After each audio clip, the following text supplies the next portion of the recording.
Welcome to 1620 High Noon Podcast with today's guest, Dante and Tom the Nature Chef from Elemental Collective.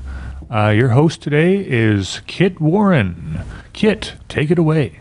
Hi, everybody. Welcome, guys. Hey, welcome to 1620 here on Blanchard Street, downtown. You guys don't come to town that often. No. And big stat. First time in 3 years. We're blessed to have you here, and I've been so excited about this show. I'm a nature boy myself, and I love running around the forests of Vancouver Island to get some clarity. And I've heard that you spent about 10 years just out in the woods, surviving and living and doing everything. Tell us a little bit about that, Dante. Yeah, for sure. It was relatively 10 years. I'm still not out of that phase yet, so I'm still kind of half in, half out the bush. Yeah. Connected. Yeah, so I'd say about 20 years ago, I had this epiphany and awakening, and I just needed to leave the city. And I was already on a journey at that point. I did a cycling trip up to Alaska and the Yukon and did a 4,000 kilometer journey. And wow. That was my real awakening. Yeah. I was working 3 jobs and working myself into oblivion, but always connected to nature, but not really. What got you on the trip? You just broke away? I just kind of just cracked, right? I just cracked open. Yeah. And I was working a graveyard shift at this video store. I was a librarian in the morning. I was just working, busting my ass off, trying to make a living and pay the bills. And, I came from back east, and we were talking about this earlier, about the Sasquatch connection. Totally. Which I can get into a little later. Definitely. Sasquatch is a real big thing here on this island, too. Absolutely. Yeah. Well, Sasquatch is what brought me to the West Coast, because, I told you a bit about that story with my brother. Yeah. Well, when I did the research and found out that Sasquatch, it was a fake, we were supposed to be camping and we found Sasquatch's cave, but then I saw it was an outfall. Yeah. That's a short story. That's the conclusion of the story. When I realized I had been had by my brother, I found my Sasquatch addiction or fascination was even more the search of gold. Pretty much. Yeah, it was Sasquatch fever. Right? I saw a footprint. Yeah.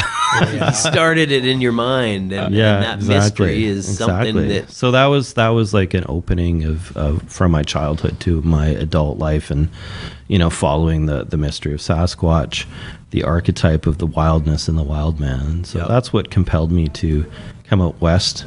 And,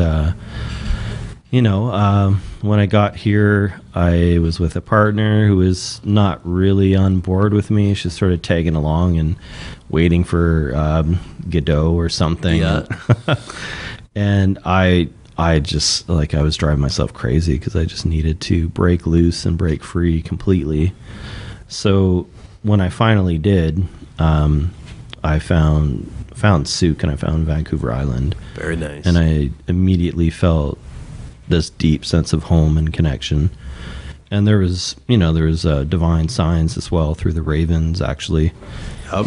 I was really into ravens at the time, and I asked Creator for a sign, and literally I was sitting in this spot and a raven came and landed right in front of me in this tree and started squawking and talking to me, and that's all it took. I was like, I'm home.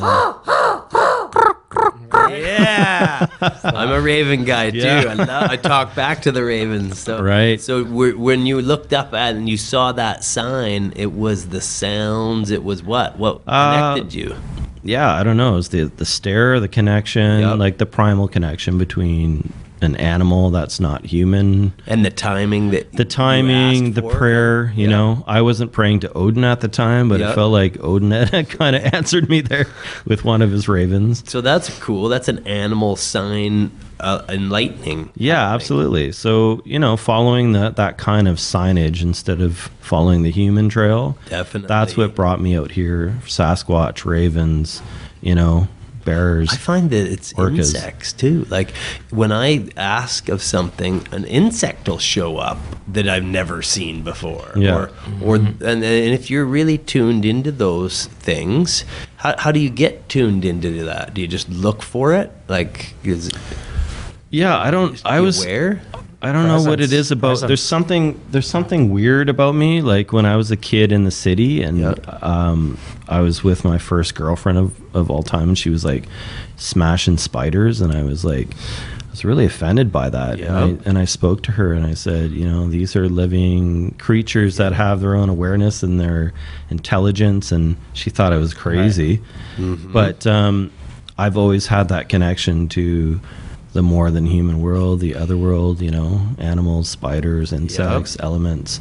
So I don't know what attuned me to that, but I definitely have that innate connection, more so than most people around me as a child. And then when I came out here, I realized because there's a raw, wild nature out here, more people are connected to that vibration. Well, you're coming from Windsor. Yeah, I'm coming from the industrial armpit of Canada, right? It's a big change. Massive change. But what sparked it was this archetypal soul connection, with Sasquatch, with the only wild place left in Windsor. And, that's when I realized I feel really sad for the youth of today and the people that don't have that kind of primal connection. And, everyone's like hypnotized by their phones and on a screen or playing video games, or they go from artificial environment to artificial environment, and they're absolutely disconnected. And I'm constantly searching for this freedom or this thing that you have found. And you think that maybe people are stuck in that, which once they go for a walk, or once they drink tea, or once something happens that gives them that ability to tap into that, what you have found. Right. So first they need to be disconnected or unplugged. Okay. That's where the Matrix metaphor comes in. Once Neo becomes disconnected, he wakes up in this like nightmare situation. Whereas at least here we have this paradise that we live in, and we have raw nature that is willing to like show us the way if we are open enough. So I think the connection is trying to unplug people and then let them wake up to the natural wild realm that is in your bloodstream, it's in your body, it's in your DNA, so it's already within you. You just have to be a midwife to it. You have to wake it up somehow. And your seeds and blossom it. Go to those signs when the raven's talking to you. Listen. Absolutely. Yeah. Breathe that wild wind in. Smell the roses, the wild roses. Yeah, exactly. And eat a little wild foods. Yeah, that's right. Eat wild foods. Get soaked by the rain. Like to have that that breaking you from that spell and through the elements, through nature. That's the way. It's kind of like it's wizardry. It's like trying to break a spell. That scene in Lord of the Rings when Gandalf goes to King Theoden, and King Theoden's sitting there and he's like old and looking like paralyzed and lost his mind and everything, and then Gandalf kind of represents the wild, natural source, natural wisdom, and he wakes up Theoden from this spell that he's been under, and then he comes back to his senses, gets young. So you have to lose your mind to come back to your senses, because we're under a mind spell. Yes. And if you can come to it through the senses, then that's one way of breaking the mind spell. So should it be quick or should it be slow? Should people ease into their change? Because like in the Matrix, it is a bit of a nightmare to realize that your life is a satire or a false reality. Yeah. I think it all depends on every individual soul, right? Okay. Everyone has their own timing and their own timing in their journey. So some people will be like shook and awake, and other people will wake up maybe when it's too late, and other people will stay asleep. And so there's so many storylines playing out there. And your storyline is 10 years in this wild tropical rainforest, really here. Not in the winter. Yeah, not in the winter. Storms. But it's a rainforest. Well, for sure. No, it's a wild coast, right? Like when I started this journey, I started doing a walkabout, and I did my first rewilding class at French Beach group site where we're actually holding our seasonal spring Chautauqua. Oh, and when's that coming up? Chautauqua is April 3rd to 5th, the weekend. And it's this beautiful raw place on the beach. You've got the forest there. And we're going to be bringing in all the elements. We got Darcy's going to be there. There's going to be there's going to be yoga. There's going to be martial arts. There's going to be wild cooking. So there's going to be drum making. So you're talking about body, mind, and spirit healing. Body, mind, soul, and spirit. Wow. Yeah. Nature connection. Yeah. Okay. So all the levels. And what's the date on that again? So that's April 3rd to 5th. It's called Chautauqua Cascadia. And that you can find on the Elemental Collective? You can find on our website, and we're posting it on our, basically it's just under a month away right now, but we got to really pump it out because, there's all this social distancing fear happening right now and all this bullshit where people are like, oh no, we can't, let's not be together. So it's a counter spell to that. Well, and speaking about that fear, there's several avenues to it, or several directions of fear that are happening.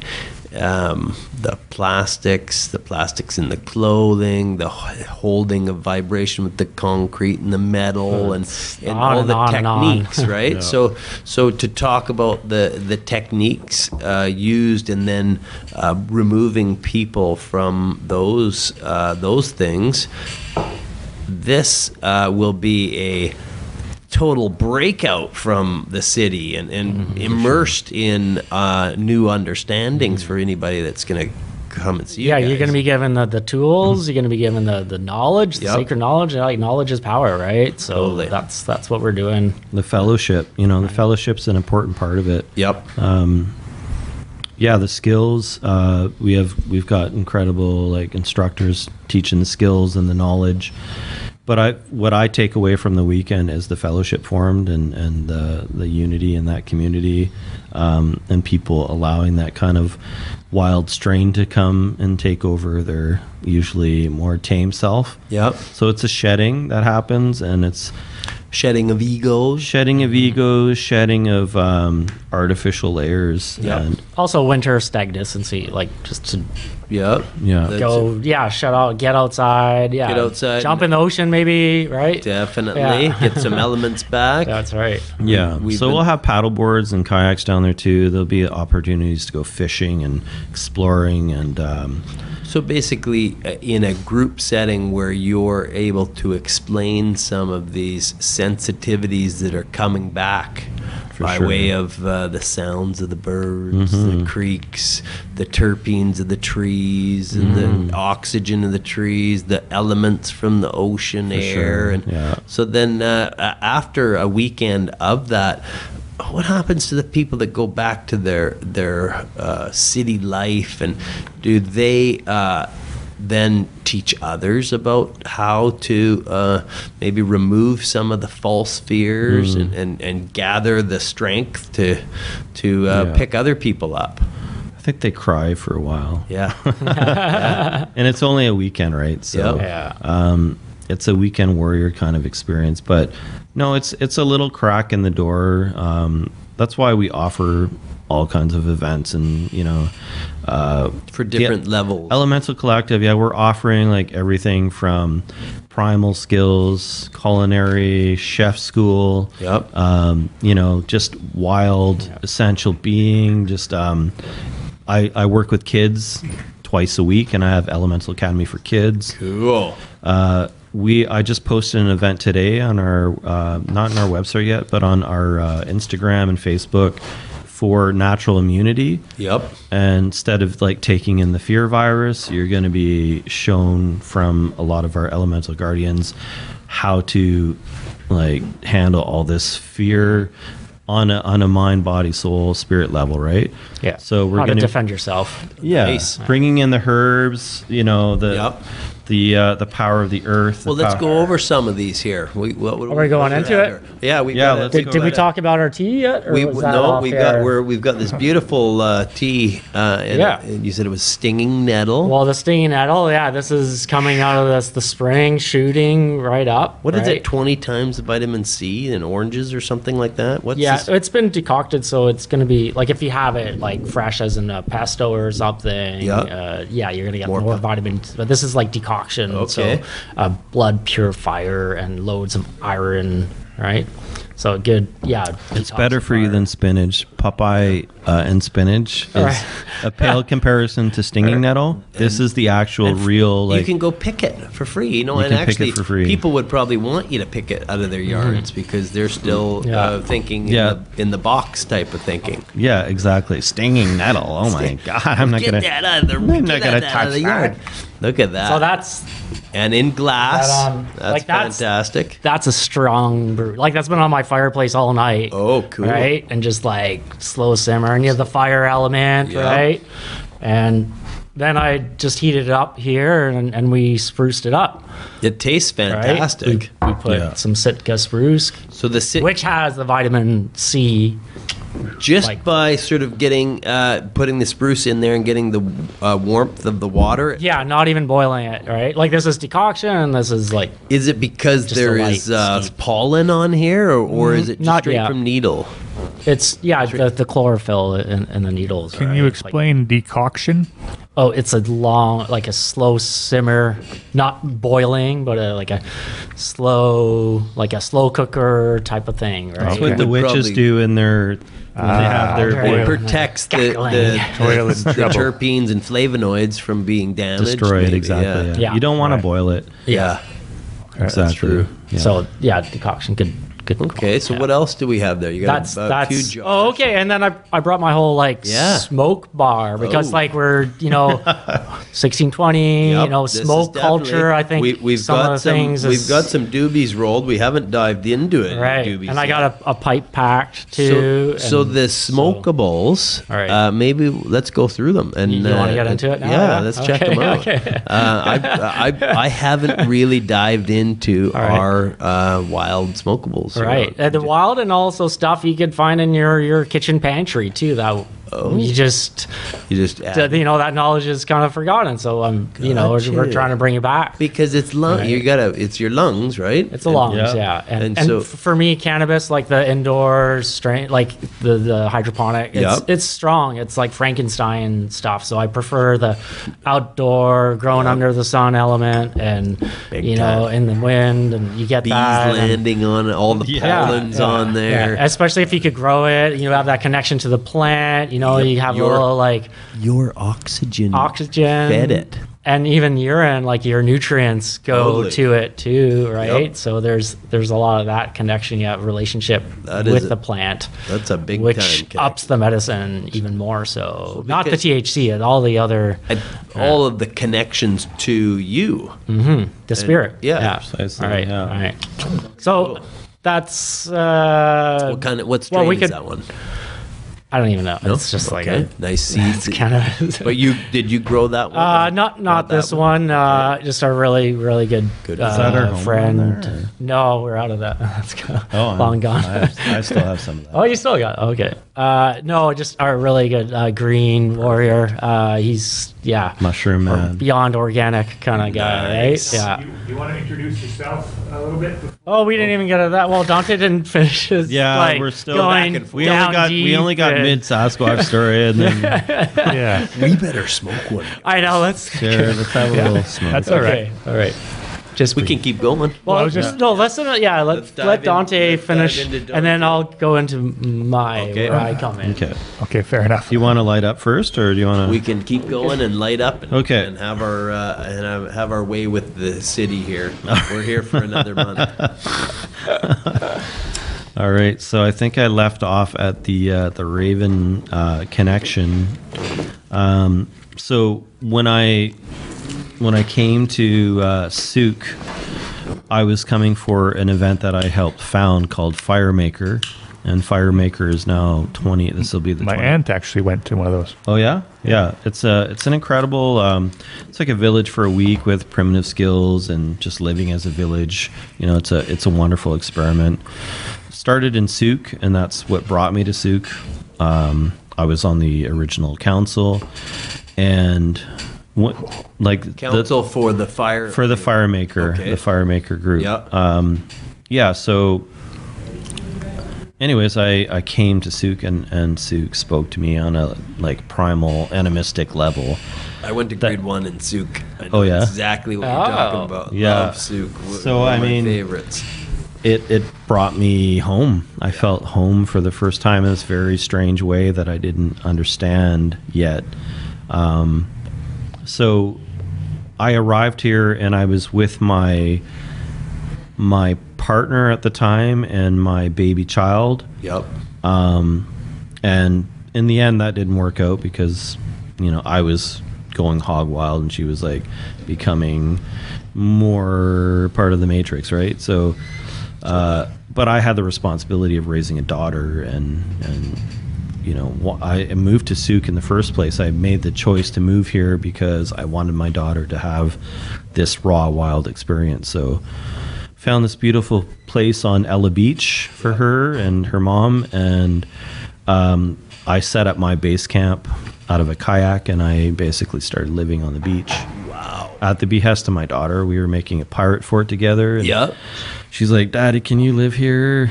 And I said, "For sure, I'll definitely live here." And that's what started my 10 plus years experience outside. And on the beach. On Ella Beach. Wow. And the local name for Ella Beach is Sayosan. So that's the name of the waves hushing and susurrusing on the rocks. Cool. So Sayos. Yeah.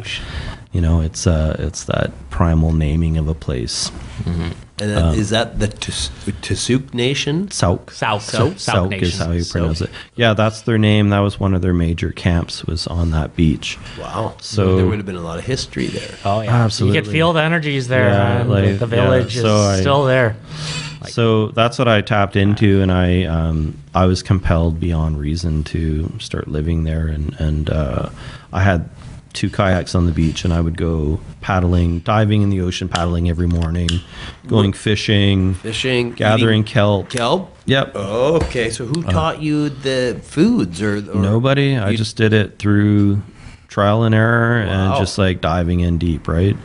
So, I had a few spiritual mentors like Black Elk and Geronimo and Sasquatch. Yeah, Sasquatch. But nobody in particular was my mentor. I was kind of self-guided, but guided through spiritual attunement rather than human to human teaching.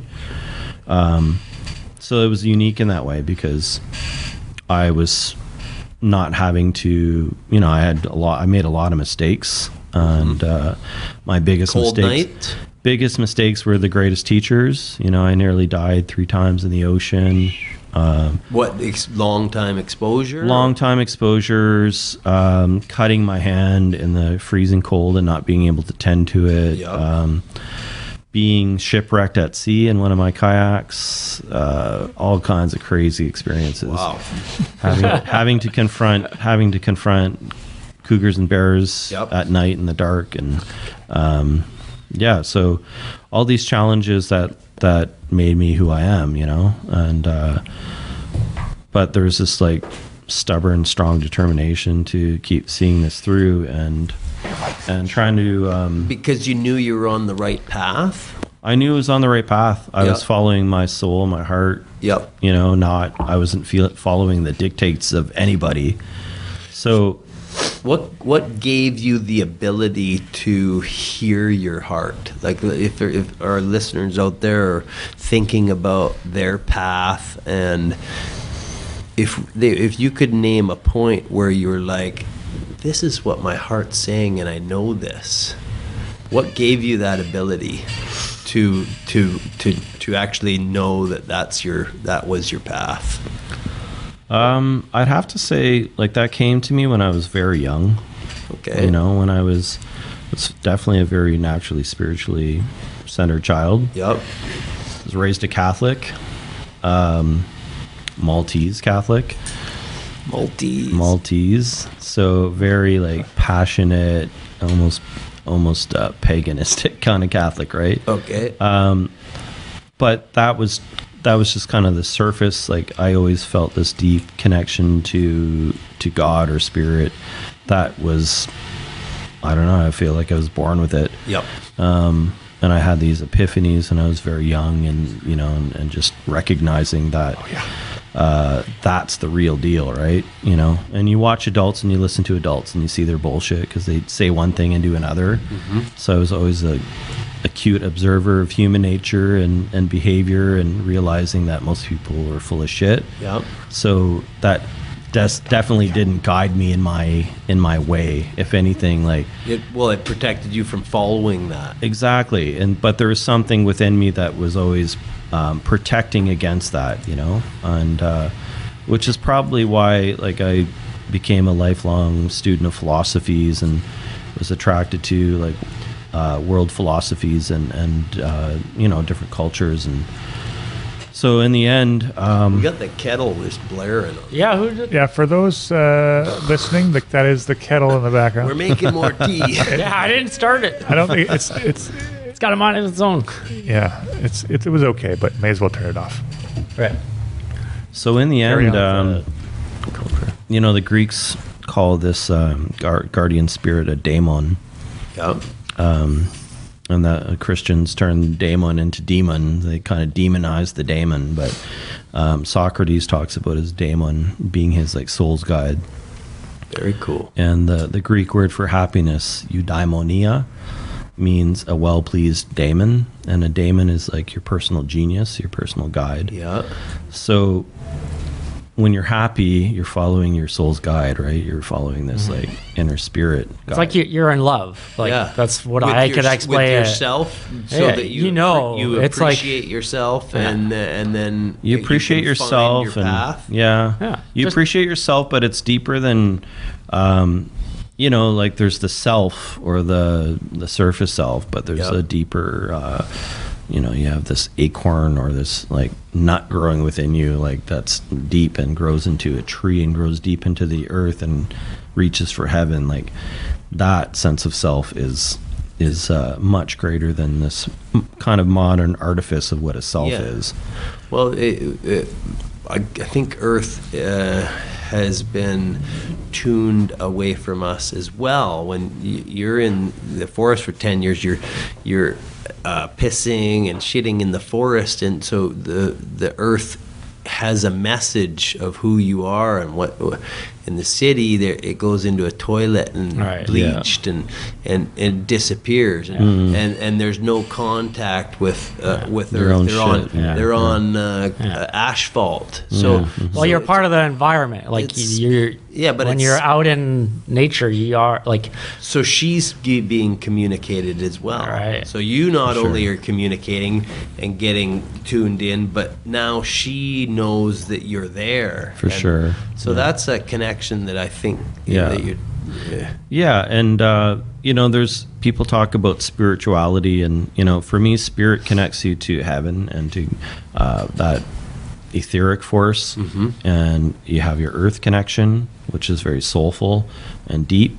So your roots go deep into the earth and your mother, and then the seed comes from heaven and the Father, and you're a child of heaven and earth, and we are on this plane in between where we enact out our human story, right? Yeah. And if we are able to connect to that divine Father and divine Mother, like as in traditional monotheistic religions, you have the Father, and like what happened to Mama? Like Mama's missing from the story, So, like you have Mother Mary in Christianity and stuff like that, but the earth, the body, that's the womb, that's the maternal, that's the mother. Gotcha. And the Father is the etheric, is the the logos, the law, the order, the mind, and the two come together. to give birth to us. Like we are children of heaven and earth, and that metaphysical cosmological understanding it goes across several cultures, the Chinese, the native, but there's been a disconnect from the fatherly and the motherly, and we live in an age where the patriarchy is seen as the ultimate evil, or the father or the masculine is seen as dark and controlling, and in some ways it is, in some ways it's like trying to come back into balance. And it can only come into balance through the maternal and the physical, the earth. Is that more the matriarchal systems rather than the corporate design that we have? Well, I'd say the corporate design is a perversion of the original, masculine, truly masculine, powerful, manly. The lion eating the babies and eating the babies of the other lions so that it could have its offspring. Yeah. Well, I mean, there's that extreme version of the masculine, but there's also the strong, like the bear, the protector, the lion is protector, the bear is protector. So we have this other strong masculine that needs to be coming back into balance as well. There's good masculine. Definitely. Out there. So sacred masculinity. In balance with sacred femininity. That's what is not, it's not being played out. We're talking about a bunch of different dimensional impacts here. For sure. Yeah. Absolutely. So in the short term for it is heaven and earth, right? Yep. And the alchemy for me is to bring the earthly and the bodily and the sensuous realm back in alliance and balance with the etheric, the energetic, the fiery masculine realm. And that's what this world, as I see it, is completely out of balance with. It's the yin and the yang, right? You've got the yin and yang, and it's not. The yin and yang is completely out of balance right now. Totally. And just, inverting it is just creating more harm and damage, and that's the political landscape we're living in right now, is like a state of inversion. And so solutions would be each person to search for their balance in a true understanding in the elements rather than the be better land stewards, silicone and the plastics and the asphalts and the concrete. And exactly. So is it a balance that will truly save this earth, or is it not about that? Is it not an agenda like that? Is that environmental thing another creation of the Matrix? Definitely some elements of the environmental movement are creations of the Matrix, because they're trying to hijack the narrative, right? Yep. But the narrative goes deeper than greenhouse gases or global warming or, the narrative is deep earth powers and heavenly powers coming together they're the creation zone. So I was looking at it like this the other day. It's an we're the ecosystem, and if we just concentrated on our ecosystem to get that clarity, then the other ecosystems around us would change. For sure. So if people aren't focused on, we gotta save the earth, we gotta save Japan, we gotta save Australia's bushfires, we just gotta look within and get that clarity that will keep us out of that vibration. Yeah, for sure. Food and medicine is a big key there, right? Yeah. It cleans up your whole mind, right? And that's the first step. I've noticed so you're eating the bull kelp and all these wild foods, you're gonna have a clear version eating, of self. Drinking, smoking, you're just touching it with your feet. I mean, at all levels, like the earth level is like the food and drink, right? And the physical, the body is the earth. So at that level, we're going to eat wild foods, we're going to eat good foods. We're going to plant something, or we're going to, just in constant contact. If you're barefoot on the soil, on the land, on the beach, you're taking in that earth energy without thinking about it. Yep. It's recharging you, it's resetting you. And does that change your spirit? Absolutely. Or awaken the spirit? Absolutely. Yeah. So that's like one layer of it. Yeah. As soon as I start eating conventional foods again, I just disconnect. I know a fog goes over. Yeah, no, that's what makes me nature chef, because I've got to eat the wild food, and once you have it, serve that to the people. Yeah, I was like, that's the food I want to serve to the people. I find I have a lot of injuries from sports, and I find that when I consume the quality items, the pain goes away. So I have a really good tuning sensitivity, like you say, to once you go to a frequency, you know how to get back there, because you felt so good on that, or when you went to that beach walk, or you jumped in the ocean. It's like muscle memory kind of. Yeah. Right. Yeah. Well, it's also ancient memories, like ancient memory, cell memory, because our muscle memory is based on our experience, which is supremely important. But if we come through this life, but if we come from Windsor, Ontario, or the ghetto, or wherever, our muscle memory has taught us. There's a kind of a dissonance there, right? Because our deeper ancestral memory remembers something different. It wants to reach for something different, So what happens is the Matrix programs those responses to the ancestral memory and replaces them. So like, for instance, like originally men would like do battle or fight or go hunting, fight and scrap. Sports can kind of they put that into it. So it takes the original instincts, like women gathering has become women shopping, So all those ancient instincts, techniques that are there to replace the natural way, that's what we have to realize. We have to kind of like. So is that on a marketing perspective? So now we're marketing the 1620 podcast. Right. We're marketing to the people to get clarity and use the same techniques to heal. We should, because if that is what's reaching the people, then we could use the same corporate mantra to actually heal. It works. Yeah. I wouldn't use the corporate mantra personally. No. Or co-op. Whatever. I want to throw a wrench in the corporate mantra. Yes. We're doing co-ops, right? But, for instance, like smoking herb is it's deeper connection right there. You're connecting to herbs and something that came from the earth and was grown by the sun or lights, or So we have these connections and pathways, mycelial networks that go from the physical realm, that we just need to recognize that we're still wild, and we still have these like wild pathways. Like humanity has survived so many epidemics and pandemics, and we're here having gone through a lot of shit, and we are survivors. And if that was put into, imagine if that was pumped into the media every day. Definitely. Like, you're a survivor, you came from survivors, you came from people that like went through these plagues and disasters.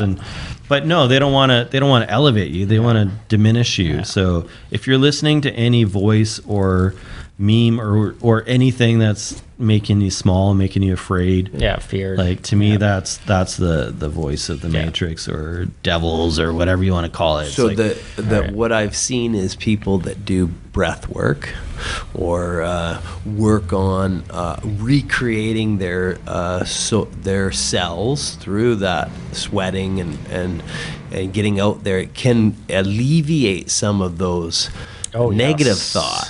For sure. Like going for a great hike. Just hiking in the woods gets you all your senses back, gets you that good feeling back, and the love yourself feeling again. And I feel like you get pushed down and you come back up like 10 times stronger. Like, what doesn't kill you make you stronger. It's like kind a workout. Of thing. And like practice. We're learning through this age, and I think becoming more resilient. Like certain people that are taking the steps of doing that, and it's you're gonna see a age come up like out of this time. Right. I think so. Like, people I have a lot of hope. The connection of the cell phones to the world is information at your fingertips. And, there's a few things that you've got to be aware of. Like I found the other day, I spent 4 hours on my phone. Yeah. And my phone's telling me, you spent 4 hours a day on your phone, average last week. And I was like, wow. I'm doing a lot of social media work here, but I've learned that you lose circulation of the blood. For sure. Oh, I could feel this stimulation in your fingers. Yeah, start going numb. So the ocean swims that I was doing, that would flush it and then fix the issue. Right. So now that's a lot of people out there on their phones. Yeah. So just dip your hands in the ocean, guys. Yeah. That's some advice. Barefoot, like touching the earth. I even have like my wall outlets. Like plug into the ground, so you could be in a condo, but you could still be grounded. So these are earthing, health tips. Earthing. For sure. Oh, that's what saved me in Toronto. Like it was big. Like, Tom, it looks like you're using an interesting smoking device there. Do you want to explain that one? That pipe you were using? What? This. What significance does that have to you? Well, this was carved out by our brother Drew, and he's a druid. But this is a Douglas fir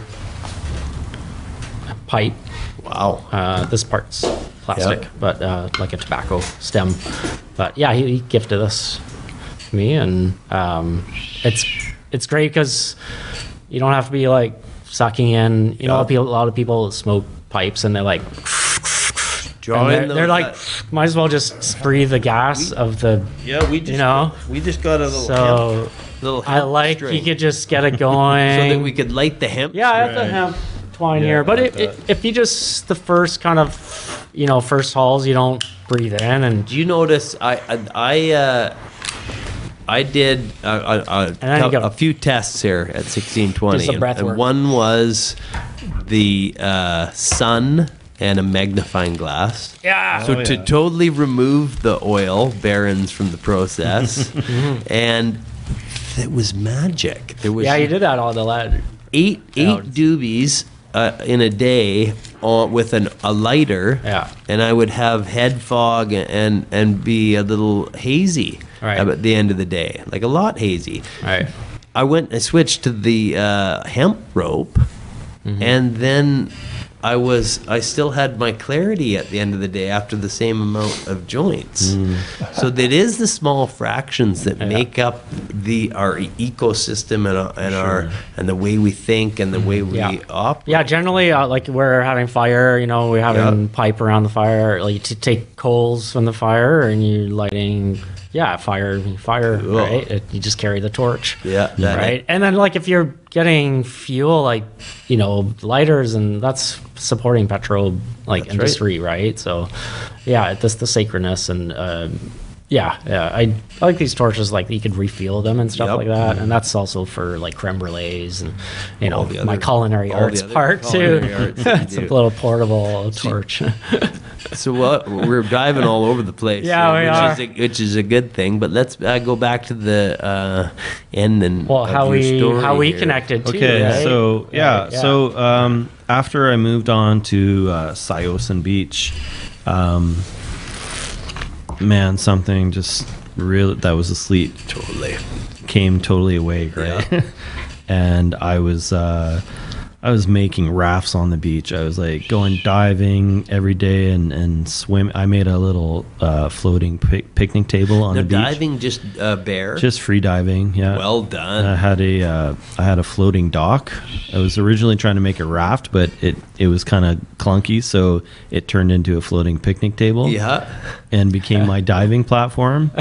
And the otters and the seals would go have picnics on this floating picnic table, and I would swim through the kelp forest and have close encounters with these wild animals. Very cool. What was your first one experience like? The otters are big. Yeah, it was the seals that were really like enchanting. Interested, yeah. Like sea dogs. Yeah, like there was this one time I dove into the I had a mask on. I dove into the ocean, and there's this like gorgeous silky woman seal that was like giving me the eye, right? She had these big black eyes with lashes. Yeah, thought, what kind of seal is this guy? Yeah, and I was kind of choked out by the experience, and I was like, started like choking, like just from.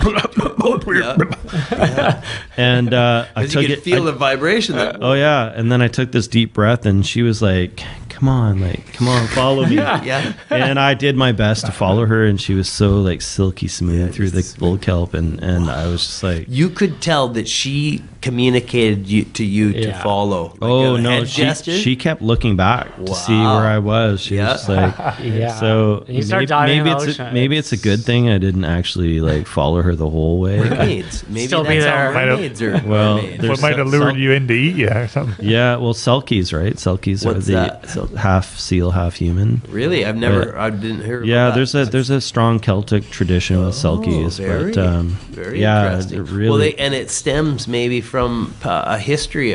One history, we were living in the water. Well, the planet is water. Yeah. Right. Well, exactly. Right. And you know what? Like when you're living at that frequency of nature, like suddenly all the animals hear it and see it, and they recognize you as one of their own. Yeah. Because otherwise they think you're completely crazy. That's why a lot of wild animals avoid humans, because they know they're crazy, right? Well, they see that they're sick, and the sick is the vibrational aura is blocked by plastic. Yeah. We got mountain equipment over here, and we got all these equipment stores that are selling plastic, Patagonia. Well, and what happens is people go out into nature not showing who they are. A naked cougar or a naked buck glows like a rainbow. and the aura is all wild food. So we got this sickly human wrapped in plastic eating horrible treated animals and inferior food, not this beautiful bull kelp. Well, like how did all this clams and all the artwork, like indigenous artwork, like where does that get inspired from? Like when they were just eating like wild foods, and they weren't really like, they were high all the time. Like it's that's how we're supposed to be. Like just lit up. The animals recognize that humans are in their own class, skull space, right? The birds in the forest have specific calls for humans that are like tromping through. They know when there's a dumb human that's in their head coming through. And there will be specific bird alarms and calls that's cool, that you can pick up on if you listen to it. And if you stop being one of those humans, then they will like respect that, and they will either be silent or. But you can literally trip the forest alarm by being in your headspace, and the birds are the alarms of the forest, and they will communicate that to the entire forest without obviously the human that's stuck in their headspace has no fucking clue. We had that at the farm too. So even with like the geese to the pigs if I had a stressful day and was running to the car, all of the animals felt that energy. It was calm, and it was just me and walking out. I could walk right up next to them. So I think people can change. Yeah, absolutely. And we can change them with a lot of the great stuff that you guys are doing. That's why we're doing it, right? Because we recognize that there's potential for change, and it's going to become more and more desperate as we're getting locked down, and we're having all these trauma, like constant trauma, and people getting diseases, fake or real, or mind viruses. Just as more we merge with machine, like there's more need to reconnect with nature. Like there's that strong need. So we have to use this technology. I'm not anti-technology. I'm just anti-technocratic. Because where the power goes, right? I feel like the technology is a very powerful tool, and it's here when you recognize it's like sacred source of technology, even comes from nous, comes from like the collective mind and the mind of creator. It's here for our purpose and for connection, not for disconnection and fear and everything else. And but building out. like any kind of magic, it can be used for good or it can be used for evil. And And it's also the person choosing. It's so, the AI is so in depth now that if you like fear topics and it'll gravitate to that, then you're going to get more of that. Yeah, you go down the so people can maybe look to self-monitor and look in themselves of what they actually want in their life, and then can see some of the things that I'm going a little, I'm spending 4 hours on the thing here. I better go for a hike. Yeah. The phones and screens are they're like a magic mirror. It's a scrying mirror. A scrying mirror is like a black mirror, which is probably what that Netflix show is based on. And a black mirror is it's like the in Lord of the Rings, what do they call them? The Palantir, the seeing stones. It gives you this illusion of great power and sight, but at the same time it sucks your soul into it, right? And there's a price to be paid for that. So it's a mirror, and your mirror is not just a passive device. The device itself is kind of helping create this nightmarish world for us too. So it doesn't have to be that way, but like any powerful tool or technology, it has to be used with responsibility and wisdom. Yep. And that's what's kind of lacking in this landscape right now. And that's what I'm hungry to share, and Tom and all of us that are coming together. Like, we're here as warriors of the light and balancing, bringing the earth alchemy and bringing heaven and earth back together again. Like, that's the power that we have. Yep. If I can maybe circle it back then to how you met Tom, if we can work towards that one. Okay. All right. So then Tom, I want Tom to get to speak. Sorry, I'm just like, once I get going. No, that's okay. You guys are going into some great topics. But I think we broke off at the seal. You were like talking about. Well, that was pretty epic. Yeah. I think that's where we broke off the story. Okay, so having lived in this like wonderful wild beach and being the caretaker and guardian of the beach, all these teens would come down and party and everything, and they would smash bottles and light the forest on fire. So I would go, made it my responsibility to go campfire to campfire and speak to all of the teens and say like guidance. Yeah, guidance. Who the fuck is not giving guidance? If somebody takes responsibility of that, then think of all the teens you educated on common better practices. And some of those teens came to me like 10 years after the fact and said, thank you so much. Like that pep talk changed me and da-da-da. True leadership. Yeah. So on the beach, I started something called the Elemental Spa. So in one of my shipwrecked adventures, which I can talk about another time. We're going to have episode 2. So what we have is a series of podcasts, and you deserve your own podcast for each of you to reach people, and I'll sponsor that in a second. Well, we were talking about doing that. Yeah. With this with this new technology, we could actually go out into the woods too. That would be the ultimate, right? Sling Studio. I already have an idea for that. Like how to what we need to do is go into the frogs, where the frogs are on Ella Beach, on Sayosin Beach. There's a chorus of frogs, and there's literally probably like 100,000 frogs there. Wow. And I can hear it from my tiny home on the land of the Shire. And I thought, man, to walk to that and do a kind of a podcast or a recording of that would be incredible. Shadow Mountain had the frogs in the pond. It was just magic. All of those different sounds of the seasons. Right. Mm-hmm. So back to the Elemental Spa. I shipwrecked on this island, and my boat was wrecked, and my back was wrecked, and basically I was stuck on this island. There's human skulls on the island covered in moss. What? So, yeah. But old skulls. Yep. Found out later it was a burial island. Okay. And anyways, the only thing I could do is like light a fire. Like I would, my back was so screwed up that I had to like crawl like I was a cripple. Yep. I gathered wood. There was stones in the fire ring that were made of basalt, and there was a bunch of seaweed washed up on the beach. So you ate that. So I brought it all together, and this is one of those like downloads where it was like, okay, yeah, light the fire, heat the rocks, get the seaweed, and I brought it all together, and that was kind of the birth of the elemental spa. Yep. And we do the spa like maybe once a month on average, and it's like a deep detox and cleansing and rebirthing experience. We do it on the land and we can do it on the beach, but it involves all the elements: fire, rocks, seaweed, clay, water, sweat. Cool. So true like, awakening of the body. Exactly.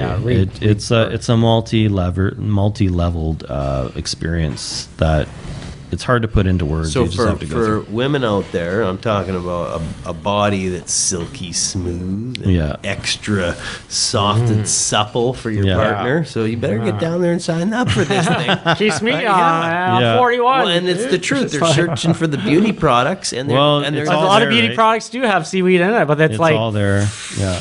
Not much coming from where, right? Yeah. So that was the first. The elemental spa was the first kind of public event that I put on while I was living on the beach. Mm-hmm. And then I started doing these wild food cookouts on the beach, and random people would come, and people that knew me that living on the beach, they'd come out and they're like, man, you got to really stick to this. This is wild and awesome. I'd be drumming and making food and getting like freshly caught mussels and fish and and seaweeds. And then I recognized like the power of that.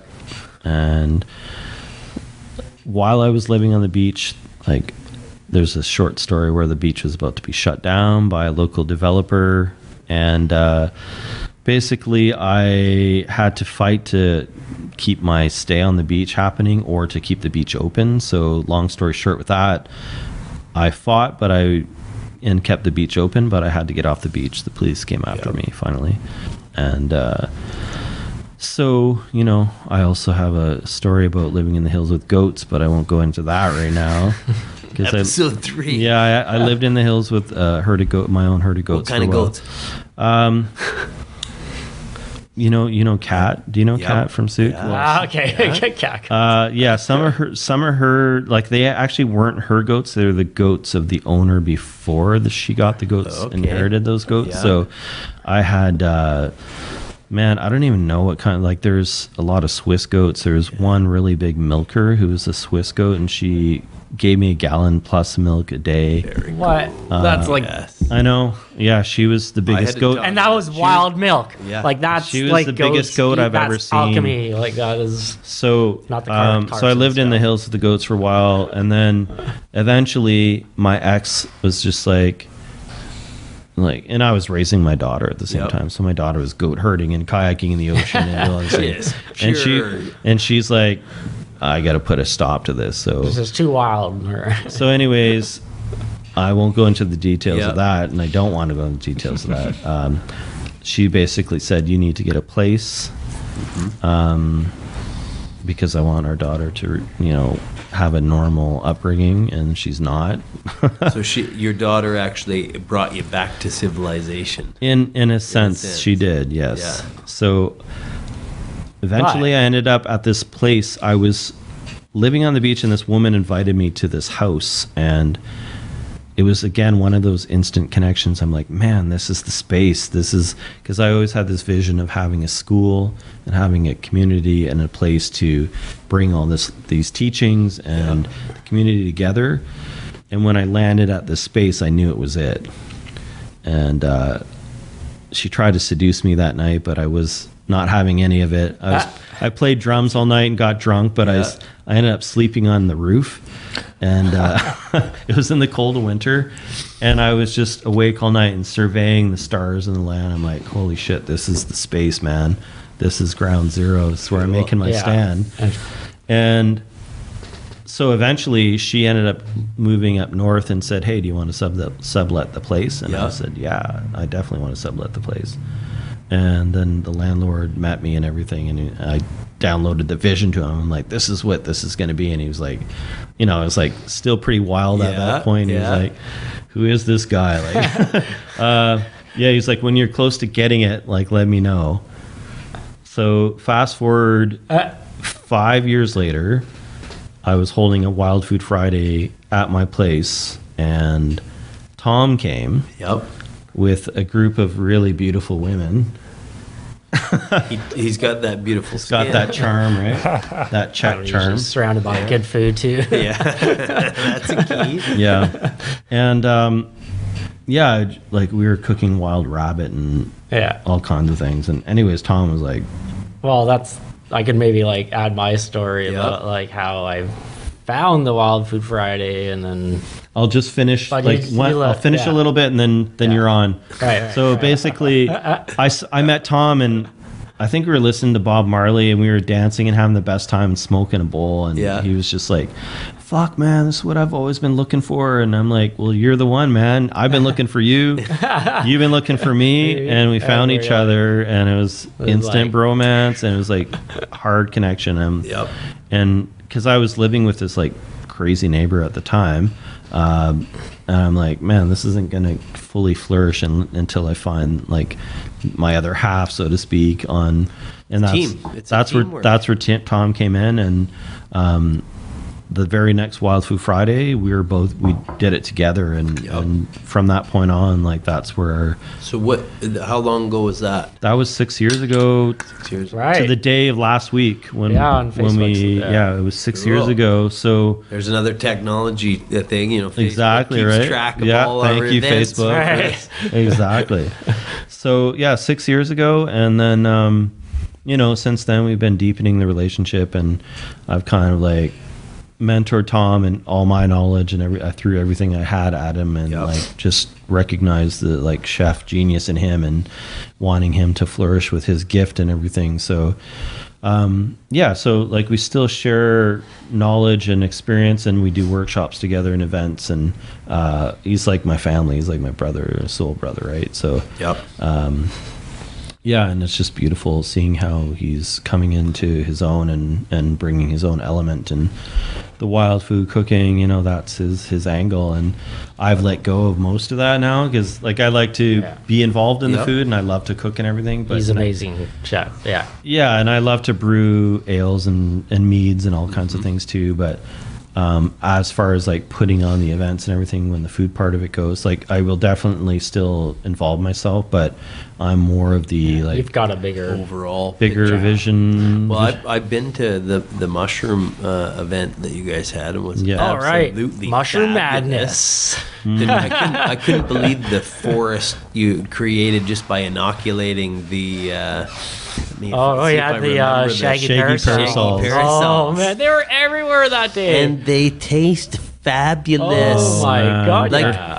Like a big chunk of meat. Yeah, exactly. It's like a steak. It's a steak. Mushroom steak. Like a portobello, like a wild portobello. Yeah, I was so impressed with the setup. And is that the same place that you subletted? That place? That's the same place. We call that the Shire by the Sea. The Shire, nice. So I've made trails throughout the whole land. We're making camps, we're doing gardens, we're doing a giant jungle gym in these like three spruces we call the Three Sisters. We have a sweat lodge and the home tree. We just made a Viking lounge on the back porch area using raw logs from the beach. Everything salvaged. Cedar, everything from the beach. Split, all the cedar shakes made.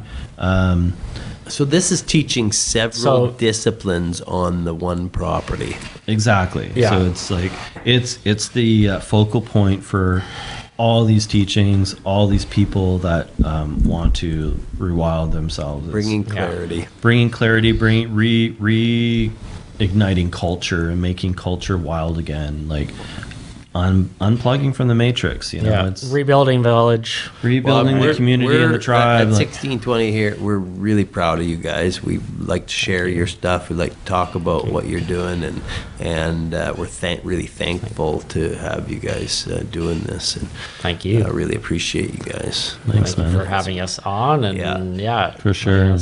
Share this. Yeah, it's an honor to speak to this, and it's clear, and we support each other, because I strongly with cannabis culture and the smoking, the sacredness, we're diving in today with this flower here is a Burmese landrace mixed with an indica here on Vancouver Island, and the landraces, this one has I believe it's THCV. So just other cannabinoids that are connecting to our endocannabinoid system. Wow. Very good for PTSD or massive traumas. THC is proven to work well with that. So we're studying the vibrational things as well, and it's cannabis is just one of the healing plants. And there's so many. Oh, there's so many, which we didn't even get Well, we're getting into them now. We're just switching over to you now. Right. All right, now they're all about. Yeah, Tom, you were saying you first met Dante at one of his. It was the Wild Food Friday. One of his Wild Food Fridays. Yeah, no, that was. I'm like, it totally was like, I gotta go to that, because I saw. How did you hear about it? Sorry. Well, the group, Facebook. The Facebook group. Okay. Right, and I was always looking at where to get that knowledge that I was earning. And I was like, so anything that was wild or food knowledge, foraging, I was usually going to these events. Because I'm not native to the land. I moved out here. Where from? Well, Toronto, TO, yeah. And you're a big city guy too. Well, I had a balance of growing up, downtown, right in the thick of it, right, on a busy Queen West, right, and having our family cottage north of there that I could, spend my summers and holidays, and we still have that family cottage. It's right on a spring-fed lake, and so that's where you got your first hand. That was my nature. Yeah, I'm like, and my family, like my ancestry is Czech, right? Yep. Czech Republic, and some of the traditions we do is foraging, is pick mushrooms and pick berries, and that's why wouldn't you do it? Because they're right there. They taste really good. They're nutritious. So I had that luckily in my upbringing of foraging. Yeah. It was just. And you brought a bunch of stuff here. Yeah. This stuff. Let's break down. I know we talked about it a little bit, but is that bay leaves? Yeah. This is bay leaves from the same guy that grew that. Really, he has a bay leaf tree, and it is a sacred herb. It's could be used for smoking or smudging, and it's delicious. Yeah, it's a delicious moment. Yeah, it's a delicious moment. Yeah. So when you smoke it, do you just add a little bit in with your herb? Yeah. It's a tough one, to roll it because it's very sharp. But I'm like, even if you just smudge it in a way, it does help, and it's got this funny crackling. But you can just all those oils in there. You can do that. Okay. That works. But it's just delicious. It's terpenes, flavonoids, and all these scientific things. Yeah, I don't know what the science of it are but changing us in a vibration. For sure. Absolutely. Yeah. Or changing, when you say smudging, changing the space or the room or. Yeah, they're kind of spirits, right? Yeah. That's kind of what the metaphysical version of, in metaphysics, you're dealing with spirits and energies, and science, you can break down the chemistry of it and everything. But I think the direct experience of it is what, if you phenomenologically sample it with your senses, the smells, the tastes, the energy, the feeling that you get from, after lighting it. That's, to me, that's my guiding post. Yes. Science is a great tool, and I love science, real science. Yeah. Scientific method. Scientific method, not scientism, but not a paid for scientific test. Not black magic, but real science. But science needs to be backed by experience and how this feels, and we have to trust into our intuition and our feelings. And each person's different too. And each person is a different made up of different yeasts and exactly. Going on. We're different and we're the same, right? Because we share breath, we share we share biology, we share ecosystems. Especially when you hang out with someone. Yep. Yeah. We inoculate each other. We basically either get the same bugs growing. Well, we start to adopt our share parasites. Start to adopt each other's linguistics and Yeah. And actually, the females supposedly they match up their menstrual cycles. I've heard if they're spending enough time with each other. That is a true you become story. One. That is a true story. Yeah. Well, I play rugby and I play against guys, and now I have the philosophy that it's just me I'm playing against, and you are me and I am you, just different versions of this collective, right? Sure, We've got the interesting light shining in on you now, Kit, too. Yeah. It's it looks super bright on the video. Yeah, it's blasted by the light. Because the building is reflecting off the the video. sun. Right? Do you have your magnifying glass? I wonder if you're able to. I wonder if it's got enough power. I don't know if it has enough power to get a light on it. It looks pretty good. Yeah. Whoa. Let's get this on camera. This will be we're lighting inside. We're lighting the building doobies on camera from a reflection here. It's getting pretty. We're getting pretty wild here. No. Anyway. Just but that we were talking. Just a moment, gentlemen. Just a little moment, gentlemen. I just want to let you know a little technical fact here. We are in fact now live streaming to Facebook. Oh, cool. So we are live. We are live. Just a test, but all right. Let's test this out. You are the part of it. The first live broadcast. Good. The light came when I was speaking about something pretty profound, and we're supposed to look. I've tuned myself to look for this light, and the light shining on my. Yeah, it's just funny to think about things as they happen in the moment, because I think we only have this moment.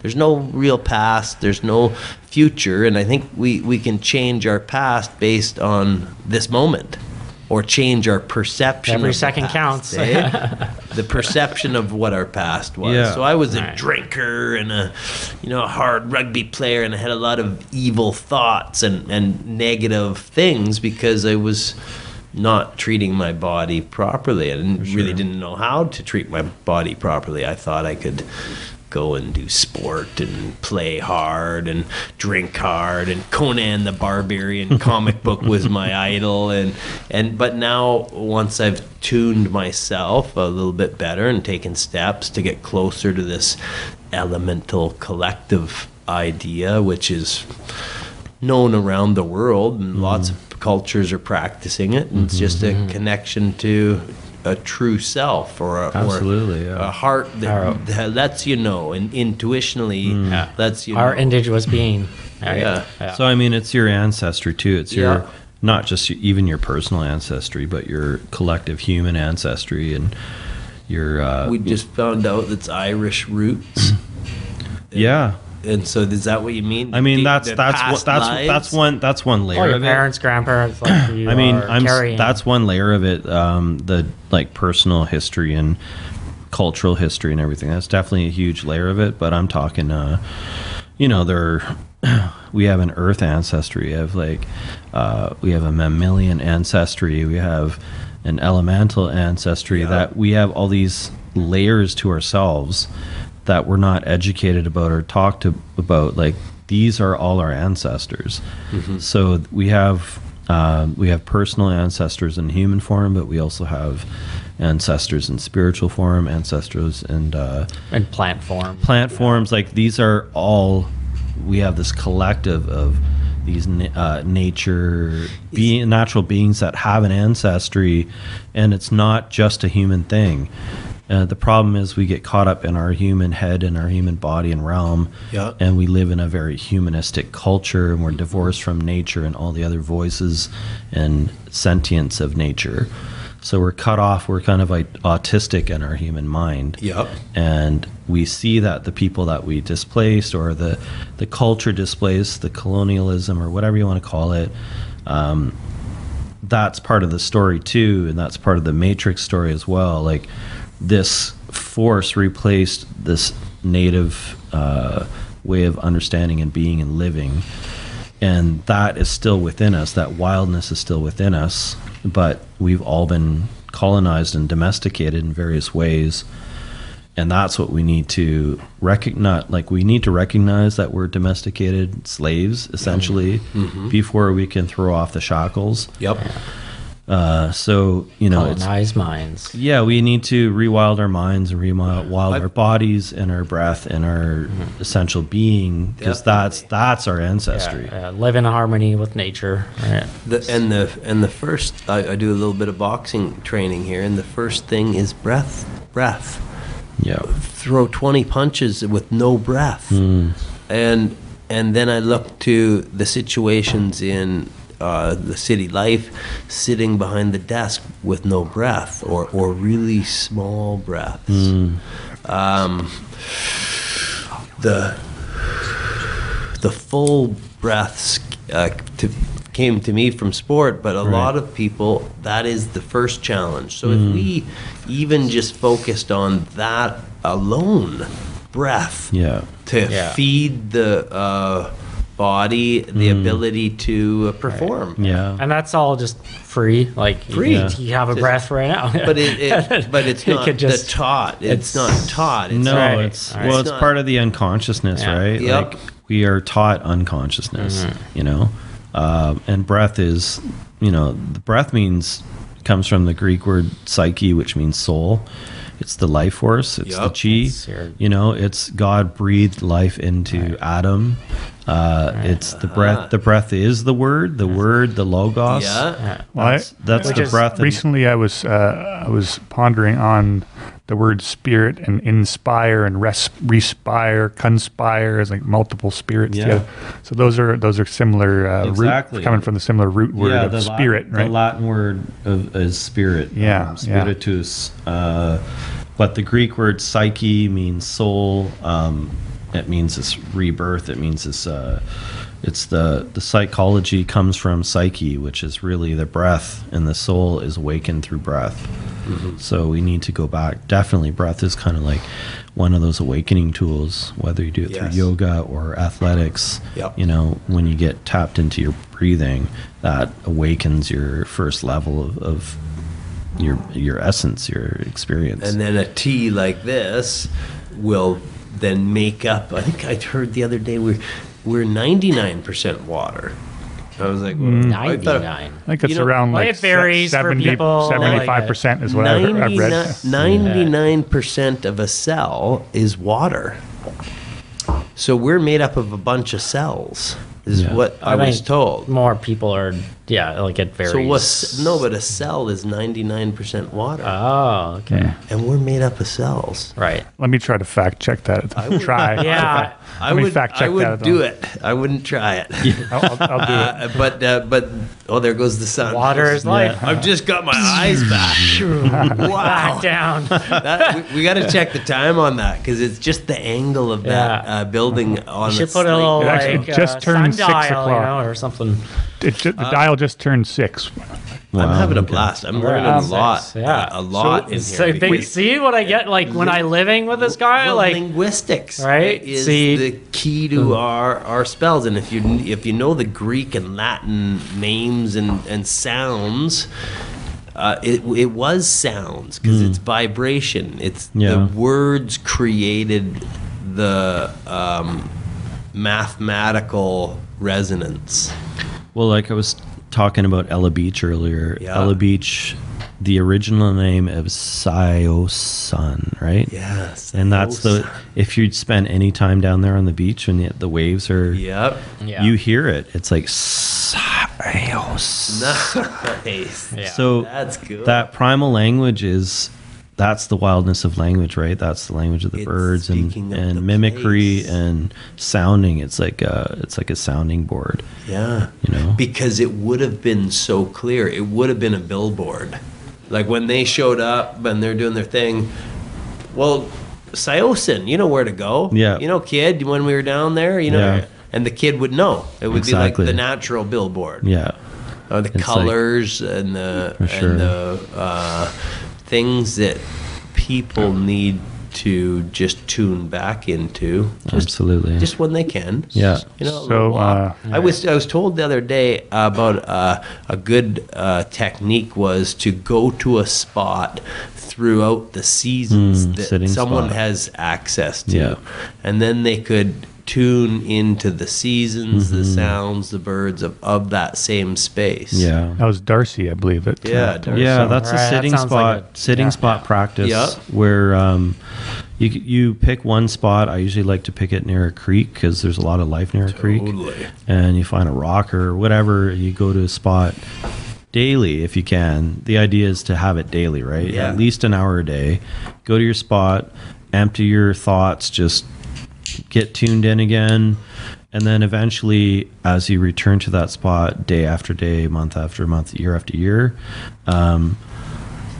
it creates a psychic lived map in your whole body, and all the other creatures, like after sitting at your spot for a while, that's when you start to notice the birds and the other animals and the creatures, even the plants, start to take notice of you and realize that you're a fixture of the environment. Yeah. You're not an outsider. Yep. You belong there. So that practice is like a deep meditation of space and place and your own being in the world, right? So that really goes into a practice of connecting. Absolutely. And then that would be a great first step, or that'd be tasting these wild products. That might be a first step. I mean, build up a relationship. It's layers, right? Yep. You can go to your spot. Yeah. You can pick your wild herbs along the way. You can, go to that spot, maybe have a little stove or something, make your own tea of what you gathered there. Yep. Learn the plants of the area. Learn the creatures, like just sit in silence. Yeah. And bring a diary or something too. It doesn't cost anything. So no, this exactly. Is really and the knowledge is it's there. free psychotherapy, right? It's about sharing the knowledge, right? Yeah. Because, but get to know that. If I can jump in here with a quick fact check, Kit. Okay. According to this quick search, about 46% of the water of a human body is inside the cells. Okay. 23% is outside the body in like bodily fluids, or inside the body but outside the cell, blood plasma and other bodily fluids. So I don't believe your numbers are correct on that one. I'd like to be wrong, because then I learned something. There you go. We learned something. And so what percentage of the water is a human? About roughly 70-75% is what the... Depends how hydrated you are, how much water you drink, how humid the air is, if it's a sunny day. So that water holds clarity. I guess a bunch of scientists have done some studies on hydration, calling love into the water, or hate into the water, or using water as a conduit for storing vibration memory. Oh yeah. In the body, there's water and everything. So in the body, under these vibrations, this natural, beautiful stinging nettle, that's 75% of us changing into a wonderful sounding vibration, a clear thought vibration. So a lot of people are struggling with thoughts in the mind that is anxiety. So I find my anxiety has just gone away because of this tea. Nice. Do you find that most people will have grounding. that effect? Well, definitely grounding. Yeah, definitely ease. Yeah, just being in nature alone, just reduces anxiety. I want to market this as an anxiety tea and get this to the masses. Well, it's there. I'm like, people drink it up. Like, that's come to one of our events. It's free. Come to one of our events. Yes, definitely come to one of our events because that's where you get the multi-leveled experience, right? But it's a give and take thing too. Chautauqua is like going to be an epic event where like we get to be fully ourselves and do our magic together. Right. And then, every event that we do. And Darcy's going to be teaching like Wolfpack. Yep. I'll explain Wolfpack in a minute. Sorry, what were you going to say? Oh, sorry. We're going to wrap up maybe in 10 or so minutes or so. Oh, wow. So okay. we could keep on go for another half an hour if you guys are still feeling like... So. There's a lot we didn't cover. I thought we definitely want to have you back. But if you feel like you have another half an hour... I think the story of how I met Dante, we have to get that in. We definitely have to get to that.